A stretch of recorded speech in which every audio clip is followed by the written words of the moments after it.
La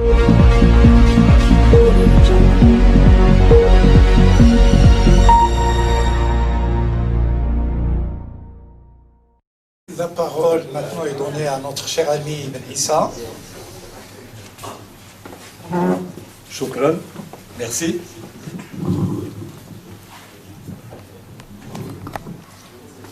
Contrairement à mes amis, je vais sans doute vous fatiguer un peu parce que j'ai prévu de parler longtemps. Ah non, non, il ne faut pas. D'une part parce que j'ai à cœur de dire quelque chose de notre rencontre ce soir, et d'autre part parce que j'ai des choses à dire à mon professeur Michel Mercadier. Beaucoup de choses. Mon cher Michel, mes chers amis, permettez-moi de vous dire combien je suis heureux et ému de partager avec vous cette très belle rencontre. Je le suis d'autant plus que je m'apprête à rendre hommage à quelqu'un qui compte beaucoup pour moi.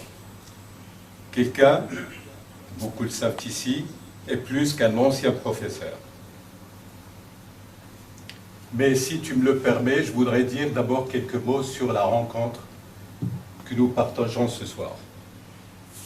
Pour moi, cette rencontre a quelque chose des grands jours, de ceux qui vous gratifient de plusieurs raisons de satisfaction et de réjouissance. Nous lui devons ces belles retrouvailles que nous célébrons à cet instant même. Retrouvailles autour de Michel Mercadier pour lui signifier que son nom et le souvenir de son enseignement n'ont pas été oubliés. Mais aussi retrouvailles avec vous tous, et plus particulièrement avec les anciens camarades et élèves de Michel Mercadier, le plus souvent perdus de vue depuis longtemps ou carrément depuis le lycée. C'est donc une belle occasion qui nous est donnée ce soir pour raviver la flamme de l'amitié et de retisser du lien entre nous, ce qui a beaucoup de sens à nos âges vénérables et quand on veut lutter contre le temps qui passe et contre l'oubli. Nous lui devons également, à la rencontre, nous lui devons également cette chance de nous faire remonter le temps et de renouer avec notre histoire partagée. Je veux parler de l'époque glorieuse, et souvent laborieuse, du lycée, et plus particulièrement de celle des classes où hier encore un certain Michel Mercadier trônait devant les meilleurs élèves du lycée Abdelmoumen. Monsieur le proviseur n'allait pas vérifier dans les archives si vous étiez les meilleurs élèves. Mais ce soir, j'ai envie de faire un peu d'auto-célébration, un peu d'auto-satisfaction. Hein, la chose n'est certainement pas acquise. Je crois que nous pouvons remercier Michel Mercadier, car c'est par lui finalement que ce petit miracle des retrouvailles est arrivé. Miracle qui, il est vrai, n'a pu s'accomplir que grâce à certains de mes amis que je tiens ici à remercier. Il s'agit tout particulièrement de M. Nordin Boulouise, qui est parti à la recherche des anciens camarades, et je sais que la tâche a été plutôt ardue, puisque beaucoup de nos collègues se sont évanouis dans la nature. D'autre part, je remercie M. Selmouni Mehdi, qui en vérité est l'artisan principal de l'organisation de cette rencontre. Il est en outre, pour ce soir, notre hôte et notre maître de cérémonie. Nous apprécions sa sollicitude et je vous demande de les applaudir chaleureusement tous les deux.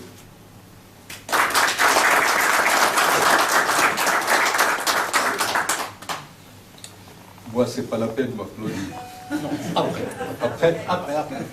La reconnaissance ce soir, elle est exclusive et elle est pour Michel Mercadier. Cher Michel, j'ai une raison plus personnelle, celle-là, pour me réjouir de l'opportunité de cette rencontre, car elle me donne la possibilité de te rendre enfin hommage. Certes, j'ai souvent porté ton nom au pinacle et dit tout le bien que je pensais de toi auprès de mes amis et de mes collègues. Mais je ne t'ai encore jamais adressé un seul mot de reconnaissance, ni en public, ni même entre quatre yeux, considérant sans doute qu'elle allait de soi et qu'elle n'avait besoin ni d'être démontrée, ni encore moins d'être démonstrative. J'avais tort, car on sait tous, selon une formule bien connue, que même lorsqu'une chose est évidente, c'est encore mieux en le disant. Il était donc temps pour moi de le reconnaître et d'y remédier, comme il était temps pour toi de l'entendre et d'y trouver un juste retour des choses. Selon l'expression d'une romancière et nouvelliste anglaise, une reconnaissance en silence ne sert à personne. De surcroît ce soir, en unissant ma voix à celle de mes amis, j'aime à penser que l'écho de cet hommage en serait encore plus retentissant. Il paraît que les paroles dites en chœur touchent davantage les cœurs. Alors de vive voix et devant témoin, je veux saluer en toi tout un fois le professeur exceptionnel que tu as été, mais aussi l'ami et l'exemple formidable que tu n'as jamais cessé d'être. Mais ce soir, c'est au professeur que nous rendons hommage, et c'est à son propos que je voudrais faire quelques évocations, ayant conscience que je ne ferai jamais qu'effleurer une personnalité aux qualités professionnelles et humaines des plus riches. Je ne retiendrai que deux traits de caractère, mais ils me paraissent parfaitement emblématiques de ce que furent ton enseignement et, dans son prolongement, certaines de tes actions. Le premier trait illustre ce feu sacré qui semblait se dégager de ta personne et irradier toute ta fonction. C'est pour moi l'incarnation de la figure du professeur passionné. Le second trait, plus intimiste, plus personnel, et ce supplément d'âme que ta personnalité a quelquefois dévoilé, ton empathie et la nature foncièrement généreuse vis-à-vis de certains de tes élèves. C'est pour moi l'expression d'une figure aussi rare qu'admirable, celle d'un professeur humaniste. On ne s'était pas concerté, mais je rejoins donc l'appréciation de mon ami Mehdi. Pour l'évocation du professeur passionné, chacun, je crois, a pu remarquer tes nombreuses qualités de passeur, de pédagogue, de formateur. Mais ce que moi, je voudrais souligner ce soir, c'est cette part de passion que tu as manifestée, pour ainsi dire, dans tous les registres de ton art. Passion pour exercer ton métier, passion pour transmettre ton savoir et surtout passion à faire aimer la chose enseignée à tes élèves. J'en suis convaincu, c'est parce que tu nous as transmis un peu de cette flamme que nous sommes partis sans complexe à l'assaut d'imprenables citadelles. Je veux parler de la conquête de la langue française, de la littérature française, et même de la fastidieuse méthodologie, en pensant en particulier à ce fameux plan qu'il fallait assimiler pour élaborer une dissertation.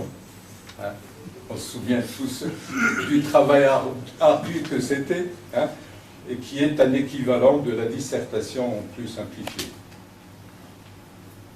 Mais on le sait, la passion est exclusive et exigeante. À titre d'exemple, celle que tu nous as inspirée pour la langue française l'était tout particulièrement. Car qui voulait convoiter ou apprivoiser la langue de Molière se devait de respecter le caractère, entier, pur et châtié, sans concession aucune, ni à la familiarité, ni à la vulgarité, ni davantage à l'usage relâché de ces règles académiques. Ton exigence à cet égard était des plus grandes, et personnellement, j'en sais quelque chose. Je garde le souvenir de quelques réprimandes dont une résonne en moi un peu plus que les autres. Un jour, ta remarque, c'était « c'est quoi ce charabia avec autant de fautes d'orthographe ?» Tu avais fait mouche et j'avais retenu la leçon. Cette figure de professeur passionné, tu l'as également montrée dans de multiples activités extrascolaires. Et tu en as développé beaucoup. À cet égard, tu étais l'un des très rares à t'y consacrer. Valoriser auprès de tes élèves les dimensions culturelles, d'épanouissement, d'ouverture sur le monde, était en effet pour toi une des garanties pour que ton enseignement ne soit pas trop déconnecté de l'environnement et du monde extérieur. C'est ainsi qu'on t'a vu t'investir, à notre grande satisfaction, nous élèves, pardon, c'est ainsi qu'on t'a vu t'investir dans des activités tournées vers l'extérieur, comme celles organisées autour du yoga, du théâtre, notre ami Boudlal doit s'en souvenir, du ciné-club, des conférences, des visites de sites. Je pense en particulier à celle de Tlemcen, ça a été évoqué par Loldi, de Walili, du sud marocain avec un petit groupe, ou encore à celle des voyages que je dirais interculturels en France, offertes à quelques privilégiés dont j'ai fait partie. J'en viens maintenant à l'évocation de la figure du professeur humaniste et donne une certaine idée de ta singularité et ton altruisme. Pour l'illustrer, je voudrais, chers amis, vous raconter une petite histoire, celle de ma rencontre avec Michel Mercadier, et qui évoque ces rencontres humaines exceptionnelles qui changent une vie et qui infléchissent un destin. Mais je ne saurais le faire sans associer à cet hommage l'autre protagoniste incontournable de cette très belle histoire. Je veux parler de Madame Marinette Mercadier, ton épouse. Elle a été mon professeur de français avant toi. Je l'ai eu en quatrième année pour l'année 68-69, avant d'être ton élève pour les 2 années suivantes. Je n'oublie pas que c'est elle qui, par son enseignement exceptionnel et par sa très grande sensibilité, m'a définitivement plongé dans l'univers de la poésie et de la littérature française. Je n'oublie pas non plus les gestes d'empathie qu'elle a partagés avec toi à l'endroit de certains de tes élèves.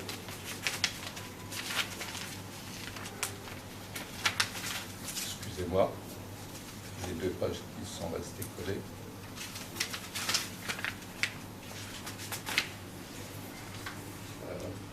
C'est les souvenirs qui collent. Oui.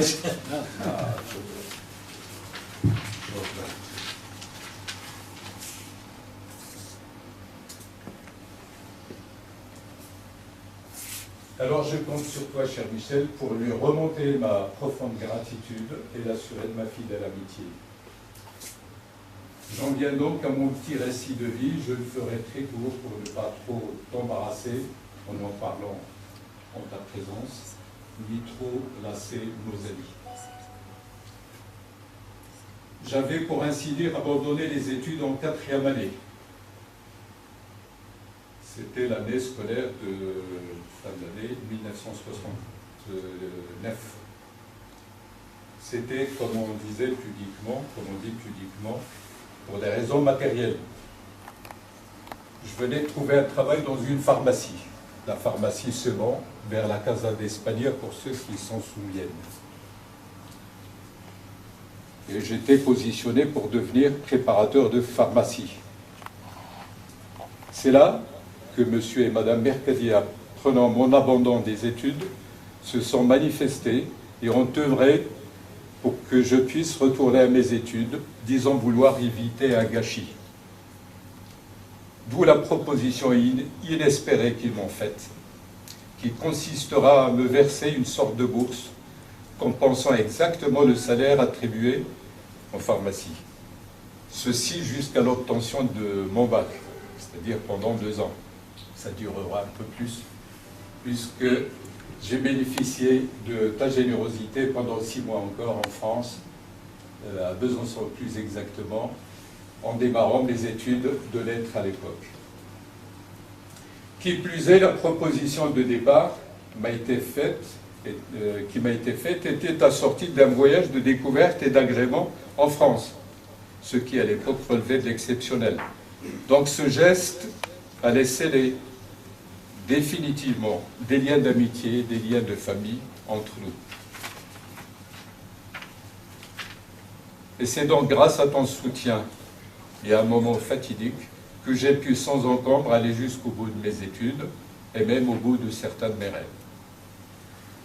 Ce dont témoigne cette évocation, c'est de la rareté et de la beauté du geste, dont j'ai pu bénéficier personnellement, certes, mais aussi certains de mes autres camarades. Je pense en particulier à Milouchi, je ne dis pas son nom, je n'ai pas demandé la permission, et à ces personnes de Naïma, entre autres, dont tu as assuré et le gîte et le couvert pendant assez longtemps. Bref, autant de gestes par lesquels ton empathie t'a porté au secours de certains de tes élèves qui, sans cela, auraient tout simplement décroché. On m'a souvent posé la question de savoir ce qui pouvait motiver une telle générosité de ta part. Je puis témoigner, moi qui t'ai côtoyé de très près, que je n'y ai jamais vu autre chose que ta foi inébranlable en l'homme et ton sens aigu de la justice sociale. Pour moi, tu avais, et tu as toujours, l'humanité chevillée au corps. Pour Aristote, l'homme est celui qui va au bout de son humanité. Alors, je ne sais pas si tu as été au bout de ton humanité, mais ce que je sais avec certitude, c'est que tu n'as jamais cessé de marcher dans sa direction. Ce que je sais aussi, c'est que la bonne fée qui avait oublié de se pencher sur mon berceau à ma naissance a bien fait de se rattraper en me mettant sur ton chemin. Car c'est cette rencontre qui m'a permis d'infléchir le cours des choses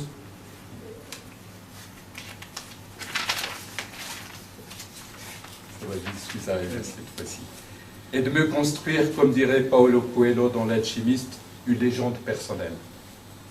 Pour conclure, cher Michel, je veux te dire ceci, que ce soit le professeur, l'ami ou le père spirituel qui est murmuré à mon oreille, tu peux être sûr que chacun de tes murmures, et tout murmure qu'il est, a eu chez moi une profonde résonance. Et c'est cette résonance qui, consciemment ou inconsciemment, a fait que j'ai marché sur tes traces. En regardant mon parcours personnel, j'y vois beaucoup de similitudes avec le tien. Tu as fait des études de lettres, j'ai fait des études de lettres, toi en lettres classiques, et moi en lettres modernes, avec sciences et langage. Tu as complété par de la philo, j'ai complété par les sciences sociales, sociologie et histoire sociale. Tu as fait de l'enseignement toute ta vie, j'allais dire, et à la fois au lycéen, mais aussi dans des classes préparatoires pour des ingénieurs. J'ai fait de l'enseignement universitaire et formateur à l'IRTS, que tu connais bien. Tu as un long engagement dans le social. J'ai également la même expérience. Il n'y a qu'un domaine où je me suis toujours refusé d'aller, c'est celui qu'a évoqué Mélie, celui de la politique, et ça, je te l'ai laissé bien volontiers. Sache en tout cas que toutes les valeurs que tu m'as données en héritage, je les ai non seulement portées avec fierté, mais je les ai transmises à mon tour.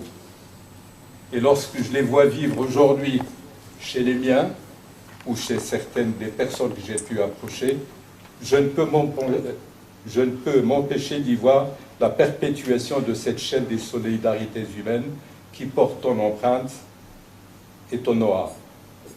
C'est d'ailleurs cette humanité contagieuse qui m'a conduit à porter en ta compagnie quelques combats associatifs sur la scène sociale byzantine et dont je continue après ton départ à être l'un des relais assidus. Cher Michel, sur ces terres marocaines que nous chérissons, toi et moi, la tradition islamique locale veut que chaque chose et que tout se termine toujours par une prière. Alors je veux élever une supplique vers le Très-Haut et lui demander, non pas te rendre un peu de ce que tu as donné, tu ne demandes rien et tu continues par ailleurs à donner, mais pour lui demander que dans sa grande clairvoyance, il envoie sur terre bien d'autres mercadiers. Car alors, leurs compétences, leur bienveillance et leurs bonnes influences feraient à coup sûr d'autres heureux, comme moi-même, je l'ai été à tes côtés. Amin ou Amen, à ta guise, il reste à l'écoute de tous les braves. Très cher professeur, très cher ami, je te dis ma reconnaissance éternelle et te renouvelle mon amitié fidèle. Merci d'avoir supporté un aussi long discours. Merci à vous.